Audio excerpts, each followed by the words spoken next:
भगवान बुद्ध दोस्तों ऐसे व्यक्ति थे जिनसे लोगों को बहुत आसानी से प्रेम हो जाता था। उनकी तरफ उनका बहुत अच्छा अट्रैक्शन रहता था। लोग उनकी बात सुनते थे और उसे मान जाते थे क्योंकि भगवान बुद्ध के बात करने का तरीका बहुत ही प्रेम पूर्वक था और उनकी भाषा इतनी सरल थी कि लोग बेहद जल्दी समझ जाते थे और उनकी बातों पर वो ध्यान देना शुरू कर देते थे। ये वाकई बहुत बड़ी बात है। जीसस क्राइस्ट भी ऐसे ही थे। जब भी कोई उनके बारे में सुनता था वो उनसे प्रेम करने लगता था। उनके प्रति उनका मन बहुत अच्छा व्यवहार करने लगता था। अब एक बार की बात है दोस्तों, एक राजा जो कि भगवान बुद्ध से मिलना चाहता था, वो काफ़ी लंबा सफ़र तय करके भगवान बुद्ध से मिलने आया। वो भगवान बुद्ध से पहली बार मिलने आया था। उन्होंने उससे पहले भगवान बुद्ध के बारे में काफ़ी कुछ सुना था। वो भगवान बुद्ध के बहुत बड़े फ़ैन थे, बहुत बड़े प्रेमी थे। वो राजा अपने साथ एक बहुत ही अमूल्य, बहुत ही महंगा, बहुत ही बड़ा, बहुत ही अच्छा आभूषण लेकर आया था। वो उस आभूषण को भगवान बुद्ध को समर्पित करना चाहता था, उनके चरणों में देना चाहता था। लेकिन वो संकोच में था कि क्या भगवान बुद्ध इस चीज़ को, इस आभूषण को एक्सेप्ट करेंगे, क्या इसे लेंगे वो। लेकिन वो फिर भी उसे देखकर खुद को एक अच्छी इमेज जाहिर करना चाहता था, अपनी एक अच्छी इमेज, खुद को एक बड़ा व्यक्ति साबित करना चाहता था। वो भगवान बुद्ध के साथ अच्छे संबंध बनाना चाहता था। तो वो अपने साथ एक बहुत ही महंगा आभूषण ले आया और एक गुलाब का फूल। उसने सोचा कम से कम गुलाब का फूल तो भगवान बुद्ध ज़रूर ले लेंगे। तो वो बहुत खुश था भगवान बुद्ध को देखकर। जैसा उसने सुना था ठीक वैसा ही था। भगवान बुद्ध वाकई कमाल के थे। उनकी आंखों में एक अलग ही जादू था, उनकी उपस्थिति में एक अलग ही प्रेम था। पूरा वातावरण अलग ही खुशबू से भर गया था। वहाँ वैसे किसी फूल की ज़रूरत नहीं थी। लेकिन वो जैसे ही राजा भगवान बुद्ध से मिलने के लिए आगे बढ़ा तो उसने सबसे पहले अपने हाथ से, अपने दोनों हाथों से उस आभूषण को भगवान बुद्ध को देने के लिए आगे बढ़ाया। लेकिन भगवान बुद्ध मुस्कुराए और उस राजा से कहा कि इस आभूषण को ज़मीन पर नीचे फेंक दो। राजा ने जैसे ही ये सब कुछ सुना तो उसके अहंकार को एक धक्का लगा। उसकी ईगो को बहुत ही ज़्यादा परेशानी हुई। वो वहाँ पे सुन्न हो गया ये सुन के। फिर वो उस सिचुएशन में वापस आया और उसने वो आभूषण नीचे फेंक दिया। लेकिन वो इस बात से बहुत गुस्सा था। गुस्सा जाहिर तो नहीं कर रहा था, लेकिन बहुत ज़्यादा बुरा लगा था उसे। उसने सोचा चलो आभूषण तो नीचे फेंक दिया, अभी ये गुलाब का फूल तो कम से कम दे दूँ, ये तो भगवान बुद्ध को बहुत पसंद आएगा। तो उसने अपना हाथ आगे बढ़ाया और वो गुलाब का फूल भगवान बुद्ध को देने के लिए आगे किया और मन में सोचा कि ये गुलाब का फूल तो काफ़ी आध्यात्मिक है और ये एक प्रकृति का तोहफा है, ये तो भगवान बुद्ध पक्का बहुत खुशी से एक्सेप्ट करेंगे। लेकिन दोस्तों, आप ये सुन के दंग रह जाएंगे। भगवान बुद्ध ने फिर से कहा इस फूल को नीचे ज़मीन पर गिरा दो। राजा ने जैसे ही ये सुना वो और ज़्यादा परेशान हो गया। उसकी परेशानी का तो कोई ठिकाना ही नहीं रहा, क्योंकि वो राजा बुद्ध को कुछ देना चाहता था, अपनी इमेज बहुत अच्छी बनाना चाहता था। उसकी ईगो उसे स्पेशल दिखाने में लगी हुई थी। वो चाहता था कि भगवान बुद्ध उसे एक अलग ही व्यक्ति समझे, एक बहुत ही अच्छा। वो राजनीति उसके मन में चल ही रही थी लगातार। वो राजनीति में डूब चुका था। ये तो बेईमानी हुई ना, इतने सारे गरीब लोग बैठे पड़े हैं और हम अपने पैसे की पावर दिखा रहे हैं किसी को। हम महंगे से महंगा गिफ्ट दे रहे हैं किसी को, वो इसलिए ताकि हमारी इमेज एक बहुत अलग बन जाए और वो भगवान बुद्ध हमें पहचानने लगें और फिर बाद में हमारे संबंध उनसे अच्छे बन जाएं। फिर वो हमें आशीर्वाद दें और हमारी और ज़्यादा कमाई हो। हम आम जिंदगी में भी ऐसा ही करते हैं। हम किसी डॉक्टर के पास जाते हैं तो उसके पास अपना एटीट्यूड दिखाते हैं।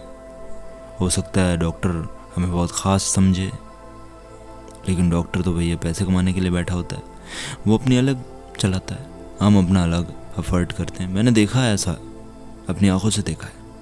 मैंने देखा है लोग राजनीति के चक्कर में बहुत कुछ करते हैं। सेलिब्रिटीज़ को बहुत अच्छे अच्छे तोहफे देते हैं, सोचते हैं कि उनसे बहुत अच्छी बातचीत हो जाएगी तो वो उन्हें अलग से जानने लगेंगे। ये राजनीति हम इंसानों के मन में फूट फूट कर भरी हुई है। हम खुद को अलग देखना चाहते हैं, हम खुद को बड़ा देखना चाहते हैं। लेकिन फ़िलहाल दोस्तों, हम कहानी की तरफ फिर से चलते हैं और देखते हैं कहानी में क्या हुआ। राजा परेशान हो रहा था दोस्तों। राजा बहुत ज़्यादा परेशान हो रहा था, क्योंकि अब उसके पास देने के लिए तो और कुछ था ही नहीं।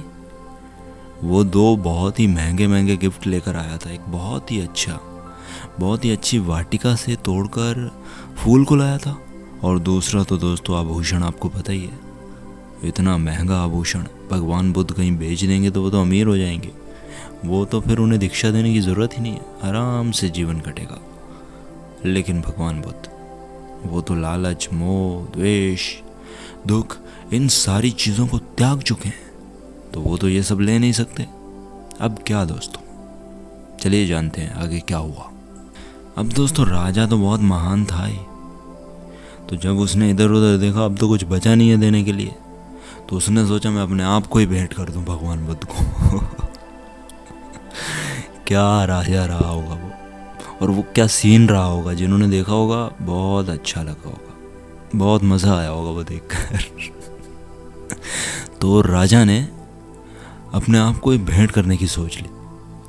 जैसे ही राजा के मन में ये ख्याल आया तो उसने अपने आप को भेंट करना चाहा। वो जैसे ही भेंट करने के लिए आगे बढ़ा, फिर भगवान बुद्ध बोले, और भगवान बुद्ध मुस्कुरा रहे थे। वो बहुत आनंदित थे, वो बहुत खुश थे। और जो शिष्य थे दोस्तों, वो तो आपको पता ही है क्या हो रहा होगा वहाँ। बहुत ही ज़्यादा मतलब हंसी आ रही थी लोगों को, शिष्यों को बहुत हंसी आ रही थी। तो भगवान बुद्ध ने कहा कि रुको रुको रुको रुको, नीचे गिरा दो। फिर तो दोस्तों सच में सारे लोग फूट फूट कर हंसने लगे। लेकिन उस हंसी की वजह से राजा को यह एहसास हो गया कि मैं अपने आप को आपके चरणों में समर्पित करता हूँ। ये कहना कितना अहंकार पूर्वक है। राजा को ये पता चल गया कि मैं अपने आभूषण को देखे खुद को बहुत बड़ा दिखाना चाहता हूँ। ये बहुत बड़ा अहंकार है। मैं अपनी सुंदर वाटिका से एक बहुत ही अमूल्य जीवित फूल को तोड़कर, उसके प्राणों को ख़त्म करके, उस फूल को तोड़कर अहिंसा की तरफ मैं आया हूँ, लेकिन हिंसा करके आया हूँ। मैं फूल को तोड़कर लाया हूँ। इससे अच्छा तो वो आभूषण ही था, उसमें कम से कम कोई वायलेंस तो नहीं थी। राजा को ये एहसास हो गया कि जो मेरे अंदर मैं है ना, मैं, अहंकार, वो दिक्कत है। राजा को ये पता चल गया कि मैं समर्पण करने के योग्य नहीं हूँ। राजा का सारा अहंकार दोस्तों ज़मीन पर गिर गया। उसे ये बोध हो गया कि वाकई मैं जीवन भर अंधों की तरह जी रहा था। मैं जो कर रहा था वो मैं था। मैं यानी कि मैं बहुत बड़ा राजा, महाराजा, अपने धन संपत्ति ये सब दिखा के मैं लोगों की नज़रों में हीरो बना बैठा था। अपने धन की ताकत दिखाकर खुद को बहुत ख़ास दिखाना चाहता था। मैं भगवान बुद्ध की नज़रों में मैं बहुत बड़ा बनने आया था। मैं इन सब लोगों के सामने अलग दिखना चाहता था, अलग ट्रीटमेंट चाहता था, अलग व्यवहार चाहता था। मैं चाहता था लोग मुझे देखें, मेरी एक अलग जगह हो भगवान बुद्ध के साथ बैठने की। जब उस राजा को ये सब एहसास हो गया तो वो राजा दोस्तों सच में समर्पित हो गया। वो भगवान बुद्ध के चरणों में गिर पड़ा। गिरने के बाद वो रोने लगा, फूट फूट कर रोने लगा। और भगवान बुद्ध समझ गए कि इसे जो है सत्य पर सत्य पर चलने का मार्ग मिल गया है। इसका अहंकार अब और नहीं बचा है, अब ये सत्य के मार्ग पर चल सकता है। तो दोस्तों, मैंने इस कहानी को सुन के ये शिक्षा हासिल की है कि अहंकार दोस्तों इतना बारीक होता है, इतना पतला होता है कि हमें पता ही नहीं चलता। हम जीते रहते हैं, खुद को बहुत ख़ास समझते हैं। कई बार हम किसी गुरु के पास जाते हैं, सोचते हैं हम बहुत ख़ास हैं, हमें ऐसा फील हो रहा है, हमें वैसा फील हो रहा है। हम खुद को पता नहीं क्या समझने लग पड़ते हैं। लेकिन दोस्तों, सच्चाई ये है कि हम कुछ भी नहीं है। हम कुछ भी नहीं है। जब हम कुछ भी नहीं रह जाते, जब हमारे लिए धन की कोई ताकत नहीं रह जाती, ये सारी चीज़ें हमारे लिए बेकार हो जाती हैं। बेकार होने में भी दोस्तों अहंकार निर्मित हो सकता है। खुद को चरणों में समर्पित करने के बाद भी हमारे अंदर एक अहंकार उत्पन्न हो सकता है। कई बार चीज़ें उल्टी हो जाती हैं दोस्तों। ये भगवान बुद्ध ने शायद उस राजा को नहीं बताया, पर वो राजा पूरी तरह से सरेंडर था। कई बार हम अध्यात्म की तरफ बढ़ते हैं तो हमारे अंदर एक अहंकार पैदा हो जाता है कि अरे, हम तो अध्यात्म की तरफ बढ़ रहे हैं, हम तो बहुत अच्छे हैं जी, हम तो सत्य पर चलने वाले हैं, मांसाहार तो आप करते हैं, हम तो गौतम बुद्ध को मानते हैं, हम तो, हमारा धर्म ये है, हम ये हैं, हम वो हैं। तो ये सारी चीज़ें जो है हमारे अंदर एक अहंकार पैदा कर देती हैं। इस चीज़ से बचने के लिए दोस्तों बहुत ज़्यादा सोच विचार करने की ज़रूरत है। खुद पर नज़र रखने की ज़रूरत है कि आखिर मैं जो बोल रहा हूँ कहीं उसमें रत्ती भर भी अहंकार तो पैदा नहीं हो गया। तो ये सारी चीज़ें जो हैं दोस्तों, ये जहर का काम करती हैं। तो हमें हर वक्त सतर्क रहना चाहिए, जागरूक रहना चाहिए। जागरूक व्यक्ति कभी मार नहीं खाता दोस्तों। जागरूक व्यक्ति कभी अहंकार को अपने ऊपर हावी होने नहीं देता।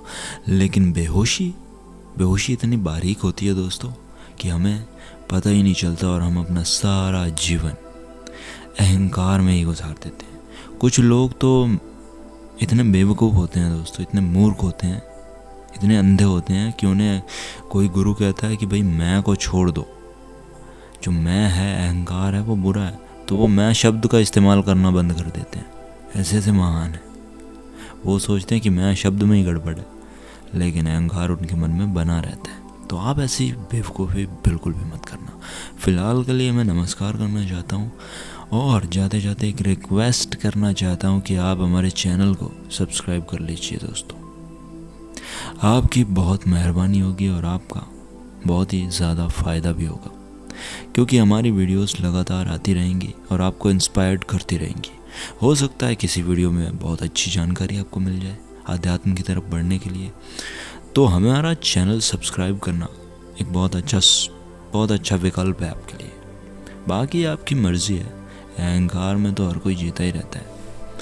तो नमस्कार दोस्तों, बुद्ध आपकी रक्षा करे और आपके जीवन में जागरूकता लाए ताकि आप अपने सफ़र को सही से तय कर पाएँ। नमस्कार।